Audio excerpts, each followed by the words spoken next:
मुकरमपुर गांव में पिता पुत्रों के जनाजे में शामिल हुए सपा पार्टी के सांसद मौलाना मोहिबुल्लाह नदवी। स्वार क्षेत्र के गांव मुकरमपुर में 5 लोगों की सड़क हादसे में मृत्यु के बाद मातम छाया है। मरने वालों में 4 लोग एक ही परिवार के हैं। घर के मुखिया अशरफ अली और उनके 3 बेटों की जान हादसे में चली गई है। अशरफ अली पत्नी जैतून बेगम के साथ 20 मई को हज करने के लिए गए थे।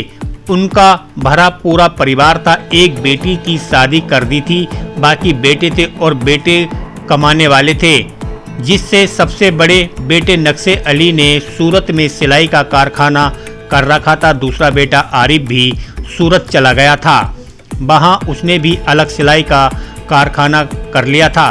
धीरे धीरे दोनों ने अपने अन्य छोटे भाई जुल्फिकार, अख्तर और इंतकाब को भी सूरत में बुला लिया था और वह भी अपने बड़े भाइयों के कारखाने में काम करने लगे और एक दूसरे का हाथ काम में बटा रहे थे। तो वहीं अशरफ अली सभी बेटों के कहने पर पत्नी संग हज करने चले गए थे। हज जाने के बाद पूरा परिवार खुशी के माहौल में था।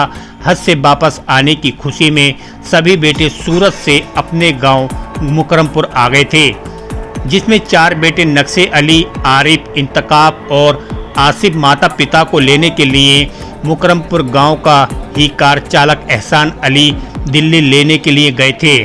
दिल्ली एयरपोर्ट पर एक दूसरे से मिलकर सभी लोग खुश थे और हंसी खुशी से दिल्ली से अपने गांव मुकरमपुर वापस लौट रहे थे।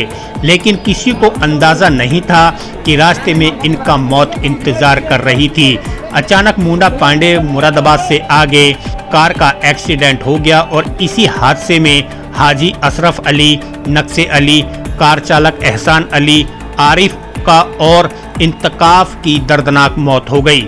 हादसे की जानकारी मिलने के बाद घटना स्थल से और घर तक चीख पुकार मच गई और गांव में मातम छा गया, जिसमें कार चालक एहसान अली का दफन गांव के ही नज़दीकी कब्रिस्तान में शनिवार की शाम को कर दिया गया था। आज दिन शुक्रवार को गांव से एक साथ 4 जनाजे निकलने पर गांव के सभी लोग रोने लगे और पिता पुत्रों का दफन भी गांव के ही नज़दीकी कब्रिस्तान में किया गया है। दफन में कई हजार लोग सहित समाजवादी पार्टी से रामपुर के सांसद मौलाना मोहिबुल्लाह नदवी भी रहे।